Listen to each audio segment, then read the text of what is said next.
Salam sejahtera di dalam kasih Tuhan kita Yesus Kristus. Bapak Ibu Saudara yang dikasihi Tuhan, kita bersyukur kita kembali lagi boleh beribadah, menaikkan segala pujian kita kepada Tuhan.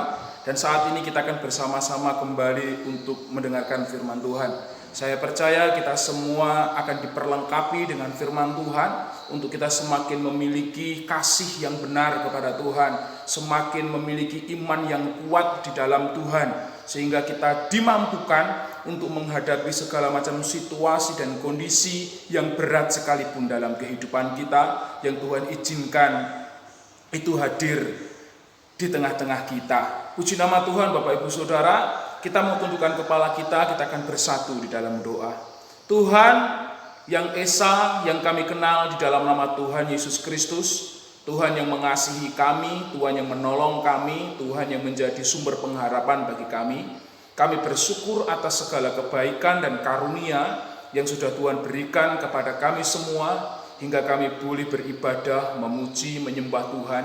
Dan pada saat ini kami akan kembali diisi dengan kebenaran firman Tuhan. Kami rindu kuasa Roh Kudus, Roh Allah memampukan kami semua untuk menjadi seorang pendengar yang baik dan menjadi pelaku firman yang baik sesuai dengan kehendak Tuhan. Dan biarlah firman-Mu yang kami dengar boleh menumbuhkan iman dan percaya kami kepada Tuhan dan membuat kami semakin mengasihi Tuhan dengan hidup semakin seturut dengan firman Tuhan. Berkati hamba-Mu, berkati kami semua. Kami siap menerima berkat firman-Mu. Dalam nama Tuhan Yesus kami berdoa. Amin. Mari kita bersama-sama buka Alkitab kita, Bapak Ibu Saudara yang dikasihi Tuhan, di dalam Yohanes pasal 12. Yohanes pasal 12 ayat 12 sampai dengan yang ke-19. Yohanes pasal 12 ayat yang ke-12 sampai dengan yang ke-19. Saya akan membacakannya untuk Bapak Ibu Saudara semua. Judul perikopnya di situ yaitu Yesus dielu-elukan di Yerusalem. Firman Tuhan, keesokan harinya ketika orang banyak yang datang merayakan pesta mendengar bahwa Yesus sedang di tengah jalan menuju Yerusalem, mereka mengambil daun-daun palem dan pergi menyongsong dia sambil berseru-seru, Hosana, diberkatilah dia yang datang dalam nama Tuhan, Raja Israel.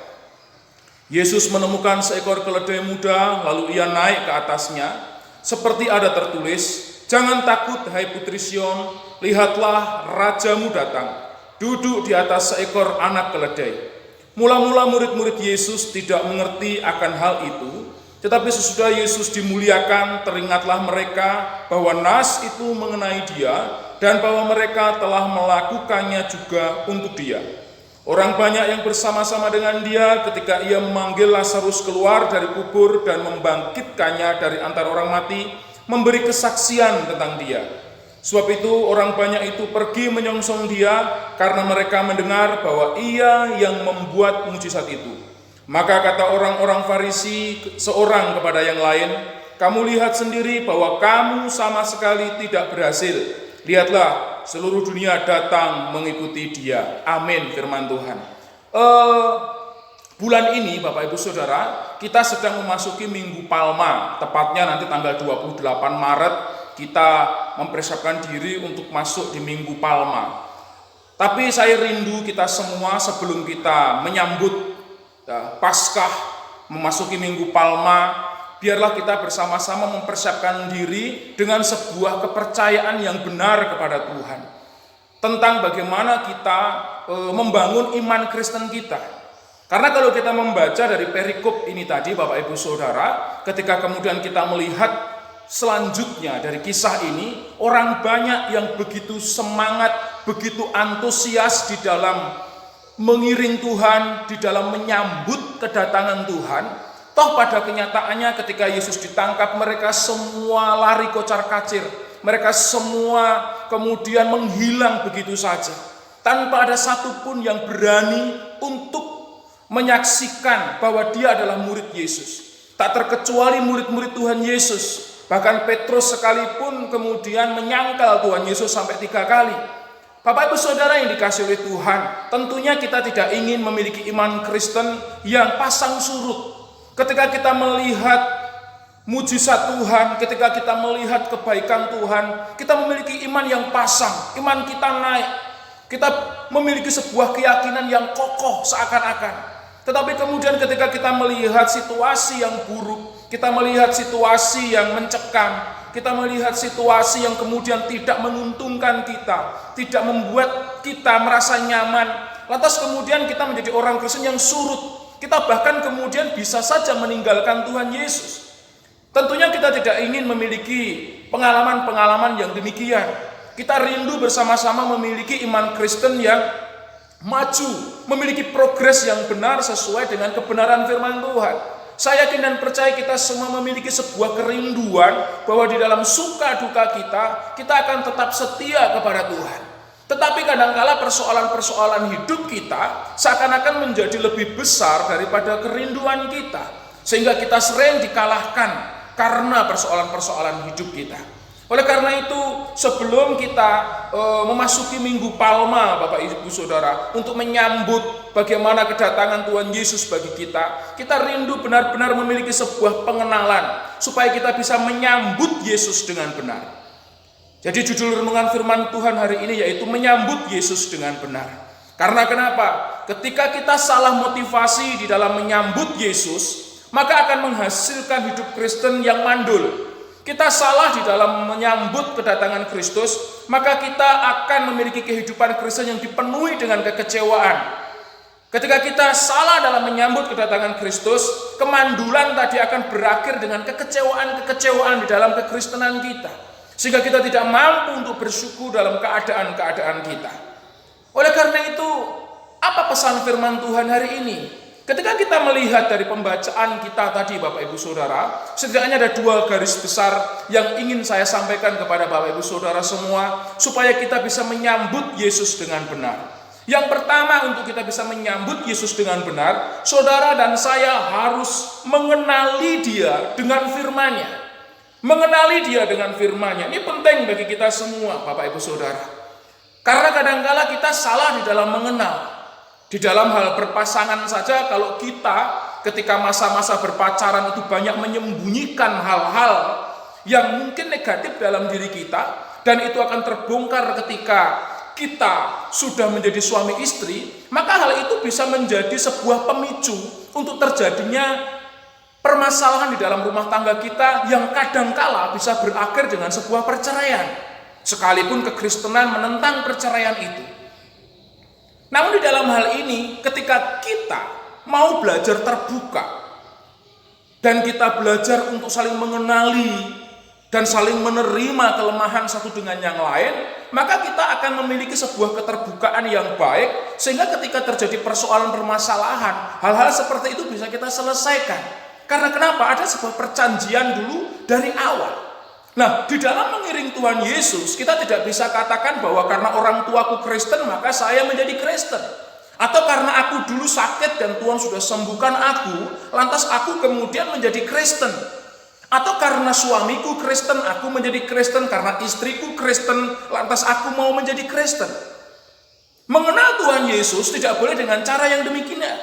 Tetapi kita harus mengenal Dia sesuai dengan firman-Nya. Kalau kita membaca dari perikop ini tadi, ada dua pengenalan. Pertama adalah pengenalan para murid, yang kedua adalah pengenalan orang banyak. Kita melihat bersama-sama murid dan orang banyak ketika kita kemudian membandingkan dengan Yohanes pasal yang ke-18 ketika Yesus ditangkap dan seterusnya. Kita melihat bersama-sama bahwa murid-murid Yesus dan orang banyak ini kemudian meninggalkan Yesus. Tetapi menariknya kemudian, ya, murid-murid ini masih tetap memiliki sebuah keyakinan, sekalipun dia lari, tidak memiliki keberanian untuk bersama dengan Yesus ketika Yesus ditangkap. Tetapi mereka masih memiliki sebuah keyakinan yang kokoh kepada Yesus. Sementara yang orang banyak tadi yang ikut menyaksikan mujizat yang dikerjakan Yesus, mereka ada juga yang masih tetap setia kepada Yesus, sekalipun mereka takut dan tidak berani mengakui siapa Yesus. Tetapi lebih banyak dari antara mereka yang kemudian menentang Yesus, bahkan ikut berteriak menyalibkan Yesus. Bapak Ibu Saudara yang dikasih Tuhan, ini adalah dua tipe pengenalan. Pengenalan para murid dan pengenalan orang banyak. Ya. Pengenalan yang seperti apa? Ya. Murid-murid Tuhan Yesus mengenali Yesus itu dengan firman-Nya. Perhatikan di dalam ayat yang ke-16 Bapak Ibu Saudara. Firman Tuhan katakan, mula-mula murid-murid Yesus tidak mengerti akan hal itu. Ketika Yesus menyuruh murid-muridnya mengambil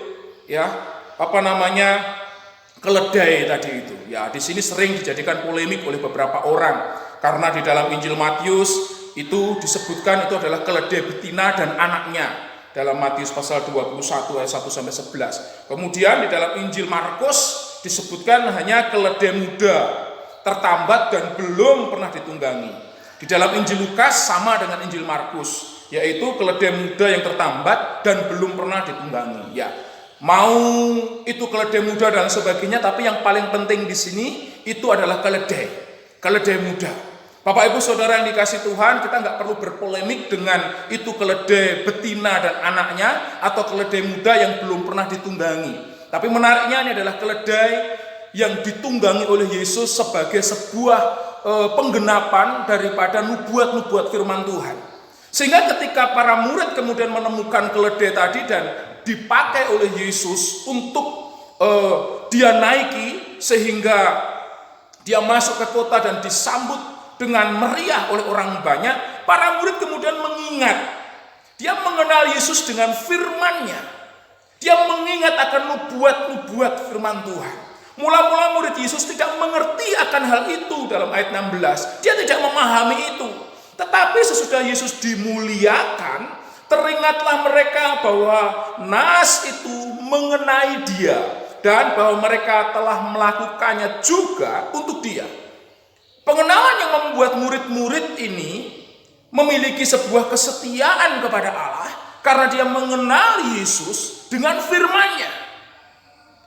Sementara orang banyak, kalau kita memperhatikan di dalam ayat yang ke-17, Bapak Ibu Saudara, firman Tuhan katakan, orang banyak yang bersama-sama dengan dia ketika ia memanggil Lazarus keluar dari kubur dan membangkitkannya dari antara orang mati, memberi kesaksian tentang dia. Sebab itu orang banyak itu pergi menyongsong dia karena mereka mendengar bahwa ia yang membuat mujizat itu. Jadi orang banyak ini menyambut Yesus, menyongsong Yesus, memuliakan Yesus. Ini hanya sebatas karena dia pernah mendengar, dia pernah melihat bahwa Yesus pernah membangkitkan Lazarus dari antara orang mati. Jadi ini ada sebuah pembedaan antara iman karena firman dan iman karena mujizat. Ada pesan penting firman Tuhan yang Tuhan ingin sampaikan kepada kita sekalian supaya kita memiliki iman yang benar kepada Tuhan melalui firman Tuhan. Dan bukan iman yang dibangun hanya karena kita mendengar kesaksian tentang mujizat-mujizat yang dibuat oleh Tuhan. Mujizat itu penting juga di dalam kehidupan kita. Tapi itu untuk meneguhkan, menguatkan iman kita dalam tanda kutip.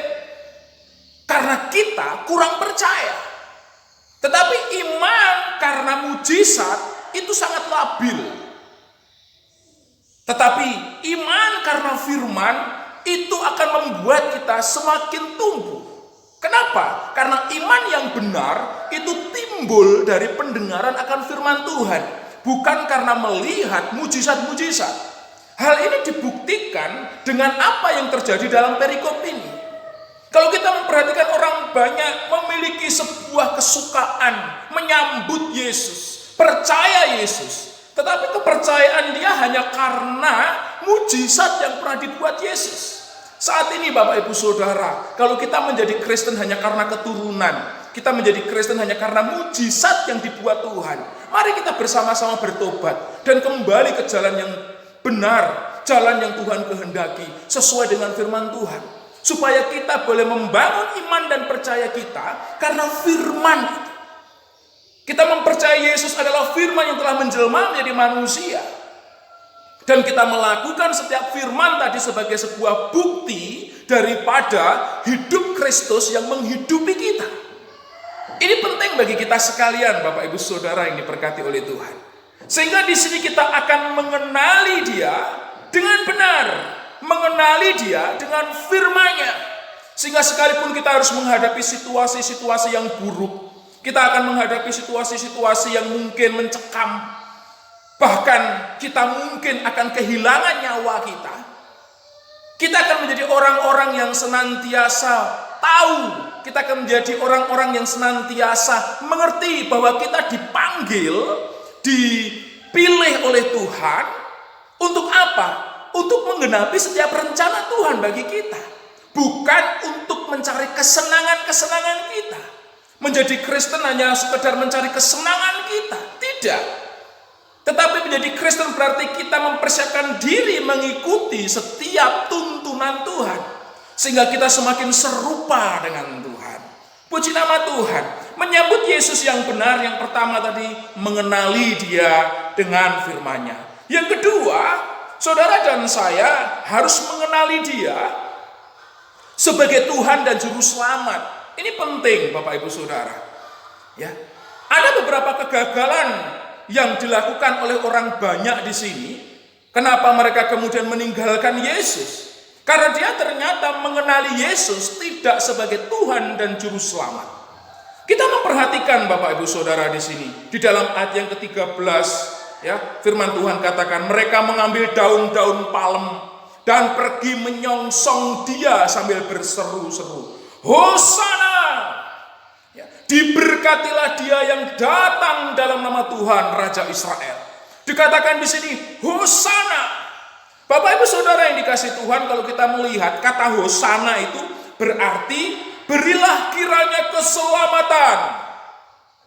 Ya, Hosana ini berarti berilah kiranya keselamatan.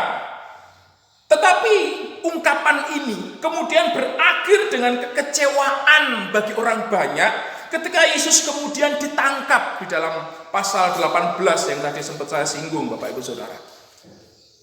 Berakhir dengan kekecewaan sehingga mereka kemudian meludahi Yesus, memukul Yesus, mendera, mengolok-olok dan lain sebagainya. Dia berbuat sesuatu yang buruk kepada Yesus.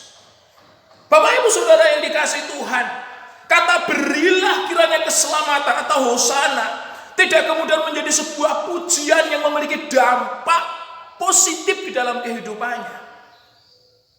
Karena kemudian toh akhirnya mereka meninggalkan Tuhan. Saya rindu kita semua sebagai orang Kristen ketika memuji Tuhan, memuliakan Allah, mengatakan bahwa hanya Engkau Juru Selamatku Tuhan. Itu tidak hanya sekedar lip sync, sesuatu yang bisa kita ungkapkan dari mulut kita saja, tidak. Atau kita sedang mengikuti orang lain membeo. Tidak. Tapi saya rindu kita semua boleh mengenali Dia sebagai Tuhan dan Juru Selamat. Supaya kemudian kita tidak mengalami kekecewaan seperti orang banyak. Pengenalan kita yang benar akan menuntun kita untuk percaya bahwa Dia adalah Tuhan. Jadi pengenalan Bapak Ibu Saudara yang benar di dalam kekristenan kita ini akan semakin menuntun kita untuk mengenali Dia sebagai Tuhan dan Juru Selamat. Tetapi pengenalan yang salah hanya akan menuntun kita untuk mencari keuntungan-keuntungan di dalamnya. Sama dengan orang banyak, mereka mencari keuntungan karena Yesus pernah membangkitkan Lazarus. Mungkin mereka ada yang berpikir Yesus pernah menyembuhkan orang sakit. Mereka mungkin berpikir lagi Yesus pernah memberi makan 5.000 orang. Jadi mereka mencari keuntungan-keuntungan di balik mengiring Yesus. Jangan sampai kita menjadi orang Kristen yang mencari keuntungan-keuntungan sendiri di dalam kita mengiring Tuhan. Sehingga kemudian kita hanya mengejar hal-hal yang jasmani, mengejar hal-hal yang duniawi di dalam kekristenan kita. Saudara boleh kaya, saudara boleh diberkati, tapi itu bukan tujuan Kristen kita. Tujuan Kristen kita adalah menghadirkan karakter Allah di dalam diri kita. Sehingga kita memiliki karakter-karakter ilahi. Karena kenapa? Karena kita mengenali Dia sebagai Tuhan dan Juru Selamat. Kalau Dia sebagai Tuhan, Dia harus kita hormati, kita harus hargai. Jangan sampai kita berlaku kurang ajar kepada Tuhan dengan kita menjadikan Dia sebagai budak kita yang harus memenuhi segala keinginan kita. Sehingga di dalam doa-doa kita tidak pernah memuliakan Dia, kita tidak pernah menyembah Dia, kita tidak pernah meninggikan Dia.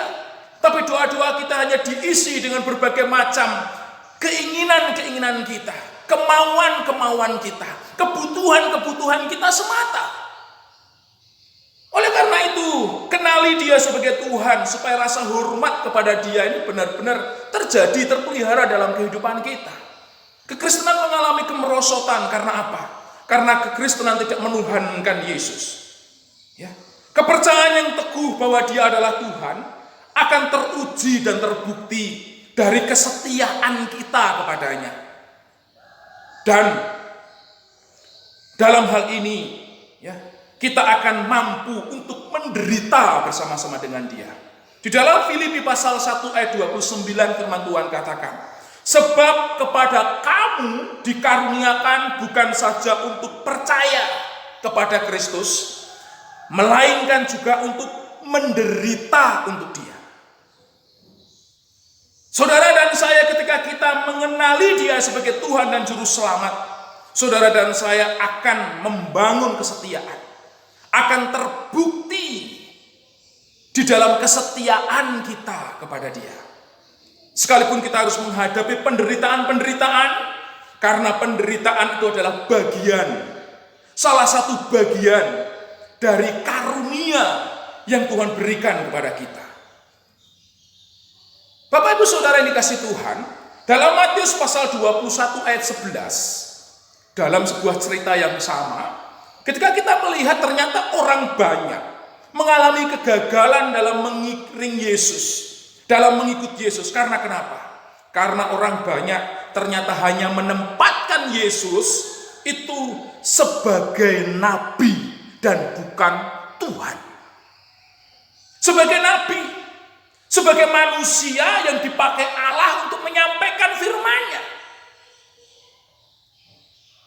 Dan mereka tidak percaya bahwa Yesus adalah firman Allah yang telah menjelma menjadi manusia, yang datang untuk memberikan keselamatan itu kepada manusia. Karena manusia dengan usahanya tidak akan mampu untuk mendapatkan keselamatan itu. Ini penting untuk bersama-sama kita pahami. Seberapa lama kita menjadi orang Kristen? Seberapa lama kita ikut terlibat di dalam pelayanan-pelayanan kita? Jika kekristenan kita tidak benar-benar memiliki pondasi pengenalan kepada Tuhan, kepada Yesus Kristus sebagai Tuhan, maka kita akan seperti orang banyak. Berbagai macam persoalan yang mungkin datang kan membuat kita menjadi lemah, membuat kita semakin loyo di dalam mengiring Tuhan, membuat kita kemudian meratapi nasib, membuat kita mungkin bahkan meninggalkan Tuhan. Karena itu saya rindu kita semua dalam masa-masa persiapan menyambut kedatangan Tuhan Yesus, kita menjadi orang-orang Kristen yang memiliki iman yang benar. Dengan kita mengenali Dia dengan firman-Nya, kita juga mengenali Dia sebagai Tuhan dan Juru Selamat. Kita mau setia kepadanya sampai akhir hidup kita. Melalui berbagai macam penderitaan, kita tidak takut bahaya. Karena kenapa? Kita percaya jalan yang kita tempuh bersama Dia adalah jalan yang benar. Dan kita tahu bahwa pengharapan kita adalah pengharapan yang kuat. Karena Tuhan sudah menjamin itu bagi kita semua. Tetap kuat di dalam mengiring Tuhan. Tetap setia di dalam mengiring Tuhan. Menghadapi berbagai macam tantangan, tetaplah beriman bahwa Tuhan Yesus akan senantiasa beserta dengan kita. Tuhan Yesus berkati kita sekalian. Kita tundukkan kepala kita bersatu dalam doa. Kami percaya Tuhan adalah Raja di atas segala raja bagi kami. Kami percaya Tuhan akan memberkati kami dan menolong kami untuk kami memiliki pengenalan yang benar kepada Tuhan sesuai dengan firman-Mu. Memiliki pengenalan kepada Engkau sebagai Tuhan dan Juru Selamat kami, yang harus kami hormati dan kami hargai. Dan kami mau belajar untuk setia sampai akhir hidup kami, sekalipun kami harus melewati lembah kekelaman. Kami percaya Tuhan akan beserta dengan kami dan menolong kami semua, sampai kami kembali kepada Tuhan. Berkati jemaat-Mu, berkati rumah tangga jemaat-Mu, berkati usaha dan pekerjaan jemaat-Mu. Biar berkat rahmat Allah, Bapa, Putra, dan Roh Kudus senantiasa memberkati kami semua. Di dalam nama Tuhan Yesus Kristus kami sudah berdoa dan bersyukur. Haleluya. Amin. Tuhan Yesus kiranya memberkati kita sekalian, semakin kuat di dalam mengiring Tuhan. Haleluya.